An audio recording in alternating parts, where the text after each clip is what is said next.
निसर्गाशी संबंधित असलेलं शास्त्र आहे आणि निसर्ग आणि निसर्गाचा अभ्यास हे पूर्णपणे वेगळी ज्ञान शाखा आहे. तर तुम्ही केमिकल इंजिनिअरिंग आयआयटी मुंबईतनं केल्यानंतर हे निसर्गाच्या जवळ जावं, निसर्गाचा अभ्यास करावा असं का वाटलं? मधला जो काळ होता तो पेट्रोलियम जे जमिनीतनं माणसांनी उकरून काढलं, साठलेलं धन, त्याच्यावर आधारित उद्योग निर्माण झाले, त्याला आपण केमिकल इंडस्ट्री म्हणतो. पण ते साठलेलं धन कधीतरी संपणार आहे आणि ते संपल्यानंतर निसर्गाच्याच पद्धती आपल्याला वापरायला पाहिजेत. तर निसर्गामध्ये रसायनं असतात पण निसर्गामध्ये साठलेली रसायनं नसतात. तर रसायन बनवायचं आणि वापरायचं, बनवायचं आणि वापरायचं आणि त्याचा साठा करायचा नाही. साठा झाला की कुठेतरी स्फोट होतो, पेट्रोलियमच्या टाकीला आग लागते आणि स्फोट होतो. निसर्गामध्ये रसायनं असतात का? असतात. आज आपल्याला माहिती की कित्येक वनस्पतीजन्य तेल ही जर आपण डिझेलच्या ऐवजी वापरली तर गाड्या चालतात. म्हणजे निसर्गामध्ये रसायनं असतात. निसर्गामध्ये विष पण असतात. माणसाला बनवता येत नाहीत अशी जहाल विष निसर्ग बनवतो. प्राण्यांमध्ये पण वनस्पती आणि प्राणी आणि सूक्ष्म जंतू विष बनवतात. पण आपल्याला निसर्गाचं जर आपण जर लॉजिक समजून घेतलं तर चांगलं रसायनशास्त्र कळेल. असं म्हणून मी ग्रामीण भागात जाऊन राहिलो, स्वतः शेती केली, पर्यावरण क्षेत्राचा अभ्यास केला आणि निवांत. ड्रायव्हिंग फोर्स काय होता? ड्रायव्हिंग फोर्स हेच आहे की साठलेलं पेट्रोल संपणार आहे. आपल्याला ऊर्जा ही निसर्गातूनच निर्माण केली पाहिजे. ऊर्जा बनवायचं काम फक्त झाडांनाच बनतं आणि आज जे कोळसा आणि पेट्रोलचे जे साठे आहेत ते वनस्पतीमधूनच तयार झालेले आहेत. ड्रायव्हिंग फोर्स हाच आहे की आपली जी ऊर्जा बनवायची आहे ती निसर्गानेच बनवली पाहिजे. म्हणजे पर्याय दिला पाहिजे. केव्हा तरी 73 साली काहीतरी सर्व अरब देश एकत्र आले, ओपेक. हे 73 साली झालं. 73 साली पेट्रोलचे भाव ₹1.5 लिटरवरनं एकदम ₹3.5 लिटरवर गेले. आज आपल्याला काही वाटत नाही आज भाव कुठे गेलाय. पण मला तेव्हा मला कळलं की हे वाढतच जाणार आहे. त्यांना त्यांच्या याची काहीतरी जाणीव होणार आणि ते भाव वाढवणार. आपण पर्याय निर्माण केला पाहिजे. तेव्हापासून मी पर्याय निर्माण करायला सुरुवात झाली आणि मला जेव्हा पुढं 87-88 साली IITनी PhD ला नोंदणी करून घेतली तेव्हा त्यांनाही जाण होती की याची गरज आहे. म्हणून त्यांनी मला PhD ला नोंदणी दिली, ती 88 साली दिली. पण त्याच्या अगोदर आपण मागे जाऊ. तुम्ही गावामध्ये जाऊन शेती करायला लागला. आता एक केमिकल इंजिनियर जेव्हा शेती करतो तेव्हा एका शेतकऱ्याचा जो दृष्टिकोन असतो तेवढा सरळ आणि सोपा असणार नाही त्याचा. मी शेतीमध्ये रासायनिक खतं वापरली कारण मी शिकलेला होतो. रासायनिक खतं वापरल्यानंतर जगातल्या सगळ्या रोग आणि किडी शेतावर येतात हे मी स्वतः अनुभवलं. मग पेस्टिसाइड वापरली. ते करताना किती मानसिक ताण येतो, पैसे किती खर्च होतात, नफा किती कमी होतो हे अनुभवलं. मग मला ऑर्गॅनिक फार्मिंग असतं, गांडूळ असतो हे कुठून तरी कानावर आलं. मग मी तशी शेती केली आणि पहिला माझा आयुष्याचा जो काळ होता तो गांडुळावर गेला. गांडुळाची चळवळ मी भारतामध्ये रुजवली. मला गांडूळवाले भावकर असं लोक प्रेमाने म्हणतात. जगातही मी गांडुळामध्ये नाव कमवलं. 90 ते 95 मी खूप जगभर भ्रमंती केली आणि गांडुळामधलं माझं काम जे आहे ते वेगळं आहे, खूप पसरलंय. पण मूळ काम माझं आहे. आणि गांडूळ वापरून IITनी जेव्हा सांगितलं की गांडूळ वापरून जर तुम्ही शेती केली तर गांडूळ जमिनीमध्ये युरियाचा कारखाना चालवतात, हे IITनी म्हणणं जास्त संयुक्तिक होतं. कारण युरिया हे जे आपले जे रासायनिक खताचे कारखाने आहेत ते बनवायचं काम आम्हीच केलंय. आम्ही म्हणजे केमिकल इंजिनिअरिंग केलंय. आणि केमिकल इंजिनिअरिंग जर सांगितलं की गांडूळ हा आधुनिक कारखाना आहे आणि तो गरजेप्रमाणे नत्र बनवतो. आणि मी असं शोध लावलं की हा जर नत्र जर फाजील नत्र जर आपल्या जेवणात आला तर त्याच्या माणसाच्या तब्येतीवर परिणाम होतो, माणूस बिघडतो.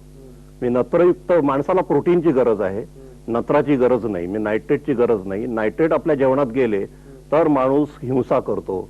आज ज्या सामाजिक समस्या आहेत केमिकल इम्बॅलन्स मुळे झालेल्या आहेत, त्यामुळे झाल्या. माणूस जन्मताना चांगला असतो, सज्जन असतो. माणूस जो दुर्जन होतो, बदमाश होतो, तो खराब अन्न खाऊन माणूस बदमाश होतो. म्हणजे ते मूळ जे आध्यात्मिक तत्व आहे की भक्ष्य असतं त्याप्रमाणे तुम्ही होतात ते तिथे अशा रीतीने ते सत्य. आणि आता लोक मान्य करतात. परदेशात आपलं भाजी आपण पाठवतो, फळं पाठवतो, चहा पाठवतो, त्याच्यात जर विषारी अंश असले तर ते परत येतं. पण मला सांगा की ह्या सुरुवातीच्या काळामध्ये तुम्ही गांडूळ शेतीचा, इथे अर्चना जोशी आलेल्या त्यांनी तुमचा आदराने उल्लेख केला होता, जे IIT परिसरात गांडूळ खत तयार करतात.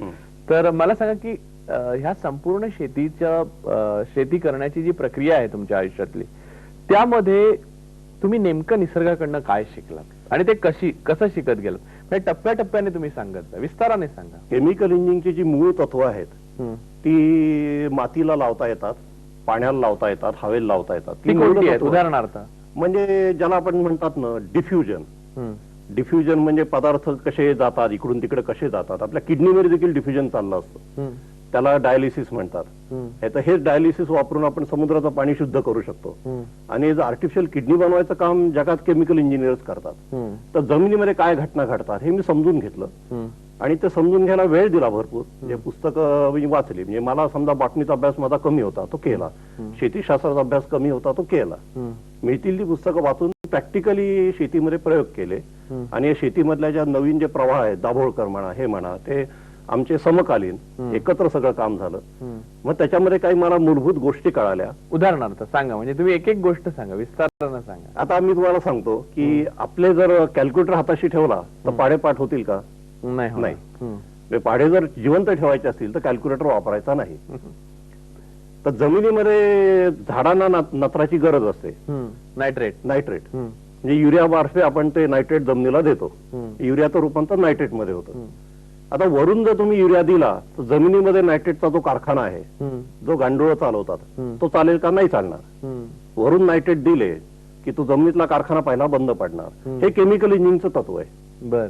ते तत्व मला असं रक्तात ना आलं की अरे रे, आपण युरिया टाकला, थोडा टाकला तर जमिनीतला गांडुळाचा कारखाना पहिला बंद पडणार. मग आपण अवलंबून होतो, त्याच्यावर अवलंबून राहतो. युरिया टाका, वाचला, अवलंबित्व वाढतं.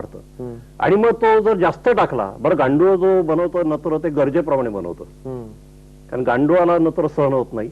नत्र झाडांनी घ्यायचंय आणि गांडुळाने जर जास्त बनवलं तर झाडांनी ते घेतलं नाही तर गांडुळालाच त्याचा त्रास होणार. तर गांडूळ गरजेप्रमाणे ते बनवतो. आणि गरजेप्रमाणे हा शब्द फार महत्वाचा आहे. सरबतामध्ये ऑप्टिमम साखर, मीठ, लिंबू हे पडलं पाहिजे. थोडं कुठलाही घटक जास्त झाला तरी सरबत बिघडतं. तसं वनस्पतीला थोडा जरी नत्र जास्त मिळाला, कमी मिळाला तर वाढ होत नाही, जास्त मिळाला तर, तो मी शोध लावला की थोडा नत्र जास्त झाला तर वनस्पतीला कीड येते.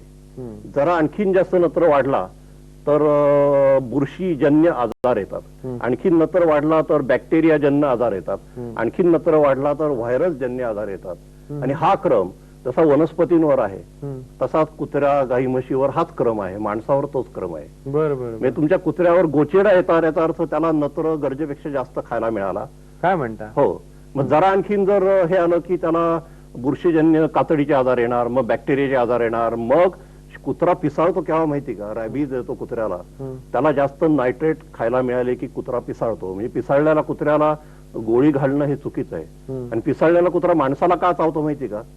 की सर्वात चांगला मेंदू माणसाला मिळालेला आहे. आणि तुम्ही जर पर्यावरणाचं लक्ष नसेल तुमचं आणि जर कुत्र्याला सडकी प्रेत जर खायची पाळी आली असेल, सडकी प्रेत खाल्ल्यावर कुत्रा पिसाळतो आणि मग कुत्रा माणसाला चावतो, ते बरोबर आहे. निसर्गात जे जे होतं ते योग्य रीतीने होतं. निसर्गाची रचना परिपूर्ण आहे. त्या एका वाक्यावर चिंतन करून माझा सगळा पुढचा सगळा अभ्यास झाला. आणि असे फार सुरेख मी निसर्गाकडनं हे घेतलं, काय म्हणायचं, कोलॅबरेशन घेतलं. त्या कोलॅबरेशनवर येण्या अगोदर एक छोटासा ब्रेक घेऊया.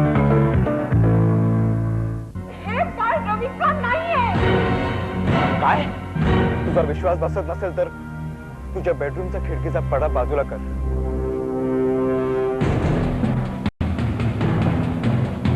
याच्या पुढे तुम्ही माझ्या नवऱ्याला जर का त्रास द्यायचा प्रयत्न केलात ना तर मी काय करू शकते ते बघालच तुम्ही. आपण नेहमी अमेरिकेचं घेतो, जपानचं घेतो. हे जे प्रगत देश आहेत त्यांनी आपल्यापेक्षा आघाडी घेतलेली. ते आघाडी किती वर्षाची आहे? 500 वर्षाची आहे. 500 वर्षापूर्वी आपण प्रगत होतो. पण मी विचार केला की आपण निसर्गाचं कोलॅबरेशन घेतलं तर निसर्गाकडं 500 कोटी वर्षाचा अनुभव आहे. मग हा निसर्गाचं कोलॅबरेशन का घ्यायचं नाही? कशाला उगीच अमेरिकेचं घ्यायचं? पण कुठलंही कोलॅबरेशन घेताना त्यांची भाषा शिकणं आवश्यक असतं. जसं जपानी कोलॅबरेशन म्हणजे जपानी भाषा यायला पाहिजे. मग निसर्गाची भाषा यायला पाहिजे. ती समजून घ्यायला मला 10-20 वर्ष लागली. आता ती मी कुणालाही शिकवतोय. ती भाषा अशी आहे की निसर्गाची रचना परिपूर्ण आहे. हे पहिलं नियम. हा निसर्ग नीतीचा पहिला नियम काय? निसर्ग रचना परिपूर्ण आहे. मी निसर्गात दोष नाहीत. म्हणजे मग डास आहेत हे निसर्गात काहीतरी काम घेऊन आलेले आहेत. या इथे मला भवाळकर एक प्रश्न पडलेला आहे जो मला खूप काळ प्रश्न आहे आणि आज तुम्ही समेवरच आहात त्यामुळे मी हा प्रश्न विचारतो की निसर्गाची रचना परिपूर्ण आहे, तर पहिला मुद्दा असा की मानव हा निसर्गाचा भाग आहे, बरोबर? मानव हा जंगलतोड करतो, पेट्रोलियम किंवा तत्सम पदार्थांचा वेगाने उपसा करतो आणि आपल्या भोवतीचा निसर्ग नष्ट करतो. हाही त्या परिपूर्ण निसर्गाचा परिपूर्ण भाग आहे का? का मानव नष्ट करतो म्हणून तो आपण निसर्गाहून वेगळा मानायचा? नाही, मानव आणि आजचा मानव जो विकृत मानव झालेला आहे तोही निसर्गाचाच भाग आहे. पण निसर्ग काय करणार? मानवाला पण हे मग जंगलतोड आणि सगळं विनाश हा नैसर्गिक आहे. नाही, मग माणूस काय करतो? माणसाने चुका केल्या की निसर्ग घंटा वाजवतो की तुमच्यातनं चूक झाली आहे, आणि ती घंटा माणसाला सूचना देण्यासाठी असते. आणि त्या घंटा अधिकाधिक तीव्र होत जातात. तर माणसाने फक्त त्या घंटा समजून आपलं चूक होतीये ती दुरुस्त केली पाहिजे. चूक म्हणजे काय की आपली संपत्ती वाया गेली, आणि संपत्ती वाया गेली तर नैसर्गिक संपत्ती पहिला त्रास माणसालाच होणार आहे. ती वाया जाते हे निसर्ग आपल्याला सांगत असतो. आणि त्या घंटा तीव्र होत होत झाल्यावर आपण घंटा न दडपता जर मूळ कारण दूर केलं तर ठीक आहे, नाहीतर निसर्ग मग ह्याच माणसांना मारतो. म्हणजे आणखी आपल्या माणसाच्या चुका चालू राहिल्या तर ही मनुष्य जात नामशेष होईल, निसर्ग जाग्यावरच राहणार आहे. तर माणसाने वेळेवर आपल्या चुका सावरल्या पाहिजेत. आता जंगल तोड हे स्वार्थात बसणारं नाहीये, मूर्खपणात बसणार आहे. स्वार्थ केव्हा? स्वार्थ म्हणजे आपलं आजचं हित आणि कायमचं हित, याला स्वार्थ म्हटलं. दूरगामी स्वार्थ विरोधीच आहे. चांगला आहे. नाही, जंगलतोड नाही, दूरगामी स्वार्थ विरोधीच आहे. म्हणजे मूर्खपणाच आहे. म्हणजे आपलं पेरूचं झाड आपण तोडतो का? किंवा आपला पेरू आपण कच्चा तोडतो का? नाही तोडत. तसंच आहे ते. तेव्हा माणसाला आता जंगलतोडीचे दुष्परिणाम आहेत. दुष्काळ वाढतात, पूर वाढतायत. ह्या नैसर्गिक ज्या आपत्ती आहेत त्या आपत्ती नाही आहेत खऱ्या, त्या मानव निर्मित आपत्ती आहेत. पण हा पहिलं तत्व झालं, निसर्ग हा परिपूर्ण आहे. परिपूर्ण आहे. दुसरं तत्व, नंतर निसर्ग संपत्तीचा ऱ्हास झाला की प्रदूषण होतं. म्हणजे मी उदाहरण सांगतो की पेट्रोल आपल्या कारमध्ये आहे, ती एक संपत्ती आहे, आपली कार त्याच्यावर चालली आहे. आता महामार्गावर जाताना पेट्रोलला गळती लागली, पेट्रोल खाली पडतंय, तर आपलं नुकसान आहे कारण आपलं पेट्रोल गळतंय. रस्त्यावर चुकीच्या जागी गेल्यामुळे प्रदूषण होणार आहे. किंवा तेल गळत असेल तर रस्ता निसरडा होऊन पाठीमागच्या गाड्या दूर होणार आहेत, घसरणार आहेत. आता ते तेल पुसणारे एखादं वाहन आपल्या पाठीमागून बोलवायचं आणि त्यांनी ते तेल पुसून घ्यायचं, हा एक उपाय आहे इतरांना अपाय होऊ नये म्हणून. पण आपली संपत्ती खाली पडते ती वाचवणं पहिलं काम आहे. तर निसर्गामध्ये सांडलेलं तेल गोळा करणारे जे प्राणी येतात त्यांना झुरळ म्हणतात, त्यांना उंदीर म्हणतात, त्यांना डास म्हणतात. ते बिचारे साफसफाईचं काम करत असतात. पण ते माणसाला का छळतात? याच्यापेक्षा चांगला मार्ग आहे की नायट्रेट वापरून तुम्ही झाडं वाढवा, नायट्रेट रस्त्यावर सांडू नका. आपल्या घरात नायट्रेट आले की ते नायट्रेट गोळा करायला झुरळ येतात, उंदीर येतात, डास येतात, माशा येतात, ज्यांना आपण पेस्ट म्हणतो आणि ज्यांना आपण विषारी पदार्थांनी मारतो. ते निसर्गाच्या दृष्टीने चुकीचं आहे. आणि जे प्राणी आपल्याला त्रास देतात आणि ज्याला आपण इंग्रजीमध्ये पेस्ट म्हणतो ते निसर्गाचे पेस्ट कंट्रोल म्हणतो, ते निसर्गाचे आयकर अधिकारी आहेत. म्हणजे आपला काहीतरी गुन्हा झाला, आयकर म्हणजे काय की आपले पैसे बँकेत पाहिजेत, पैसे बाथरूम मध्ये ठेवणं म्हणजे आयकर खात्याच्या दृष्टीने गुन्हा झाला. तर हे आपण जर नायट्रेट हे झाडांना न रेता जर आपण घरात ठेवले, आपल्या घरामधल्या अन्नामध्ये नायट्रेट आले, आपल्या घरातल्या पाण्यात नायट्रेट आले आणि घराच्या हवेमध्ये नायट्रोजन डायऑक्साईड नावाचा वायू आला, तर आपण निसर्गाच्या दृष्टीने गुन्हा केलेला आहे. आता गुन्हा शोधणारे जे प्राणी येतात ते शोधतात म्हणजे आपण त्यांचे आभारी मानले पाहिजे. ते माणसाला सावध करतात. सावध करण्याच्या निसर्गाच्या पद्धती कशा आहेत की मुलांनी जर छोटी चूक केली तर आई मुलाला सूचना देते, ती पहिल्यांदा रागाने सूचना देते. म्हणजे असे भाव चेहऱ्यावर येतात की मुलाला कळतं की डोळे मोठे करते पहिल्यांदा. हा, म्हणजे पहिली जी सूचना निसर्ग देतो ते डोळ्याला कळेल अशी देतो, फेशियल एक्सप्रेशन. हा, दुसरी सूचना निसर्ग देतो तो आवाजाने देतो. आपण धरूया की एक तळ आहे, त्या तळ्यामध्ये मासे आहेत, तर तळ्यामधलं प्रदूषण जर माफक असेल तर मासे निर्माण होतात. ते मासे डोळ्याला दिसतात, म्हणजे आपल्याला कळतं की प्रदूषण थोडं होतं, ते त्यांनी दूर केलेलं आहे. मासे आवाज करत नाहीत, काही करत नाहीत, चावत नाहीत, उलट आपल्याला अन्न मिळतं. प्रदूषण वाढलं की मासे जाऊन तिथं बेडूक येतात, बेडूक रात्रीचा आवाज करतात, म्हणजे तुमची झोप डिस्टर्ब करतात. आपल्याला कळलं पाहिजे की प्रदूषण वाढलंय. आणि बेडूक का खात नाही आपण? बेडूक का खायचे नाहीत याचं काहीतरी उत्तर. चीनमध्ये खातात, पण त्या बेडुकामध्ये प्रोटीन बरोबर नायट्रेट असतात. चीनमध्ये झुरळ खातात, थायलंडमध्ये उंदीर खातात, साप खातात. तर हे अन्न भारतात का खात नाही? भारतामध्ये चांगलं अन्न आहे म्हणून हे अन्न खात नाही, किंवा विशिष्ट काही जमातीमध्ये हे अन्न खाल्लं जातं भारतातही. पण ते मेंदूची हानी करणारं असतं. नायट्रेटमुळे मेंदूची हानी होते. आणि म्हणून ज्यांना मेंदूचं काम करायचंय त्यांनी खाऊ नये. त्यांनी नायट्रेटचं अन्न खाऊ नये. म्हणजे आज कम्प्युटर, भारताने कम्प्युटरमध्ये आघाडी घेतलेली आहे. कारण हे नायट्रेट युक्त अन्न खाल्लं नाही. त्यांनी नायट्रेट युक्त अन्न खाल्लं नाही. डॉक्टर भवाळकर, पुढे जाण्याअगोदर एक छोटासा ब्रेक घेऊया.